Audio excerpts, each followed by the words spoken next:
Presies wanneer was ma van plan om my te sê? Heel moontlik glad nie. Vir wat nie? Oor my dooie liggaam gaan ma na haar ouer huis toe. Ek het klaar besluit.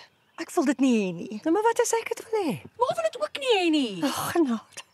Ma is siek. Wat se siek? Ek weet nie presies wat nie, want ma wil nie vir my sê nie, maar ek is nie stupid nie. Ag, asseblief ontspan. Ek spring lewendig. Maar ek gaan môre op 'n dek in die bos. Nee.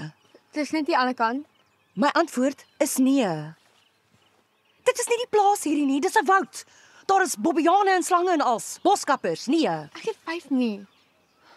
Ek is ook nie 5 nie. Weet julle wat? Hoekom doen die twee van julle nie net presies wat julle wil nie?